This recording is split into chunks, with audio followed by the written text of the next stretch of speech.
change my roller skate cushions with me. So I got these skateboard cushions in Shopee before kasi wala pang roller skate cushions available dito dati. Buti na lang meron ng roller skate cushions si lokal ngayon, so go get yours from them. So I wanted to change my cushions because the stock cushions of the Moxie Panthers were kind of hard for me, so I'm changing them to softer ones.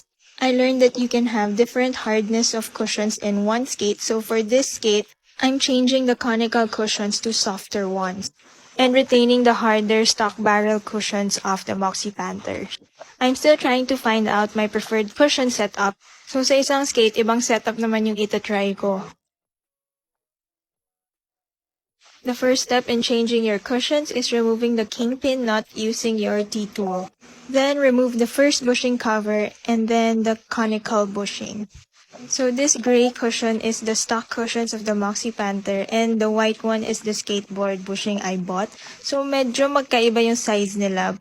So for this setup, yung conical bushing lang papalitan ko to softer cushions. We put back the bushing cover again and fasten the kingpin nut.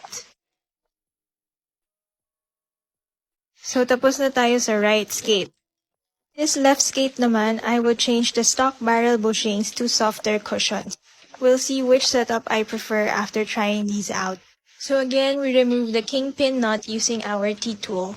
Then we remove the first bushing cover and then the conical bushing, followed by the trucks, and finally the barrel cushion, which we will replace with the softer barrel cushion.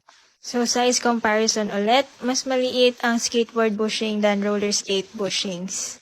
So we now insert the softer barrel bushings, followed by the trucks, then the stock conical bushing, and the bushing cover. Then we fasten it with the axle nut. Then we repeat the steps for the back wheels following the same setup, replacing the stock barrel cushions with softer cushions. So the left skate has softer barrel cushions, and the right skate has softer conical cushions. Let's test out these different setups to find out which setup I prefer. So after a few tries, I found out that I prefer having softer conical bushings and harder cylindrical bushings. Hope this video helps and go get your roller skate cushions from Local Skate Supply.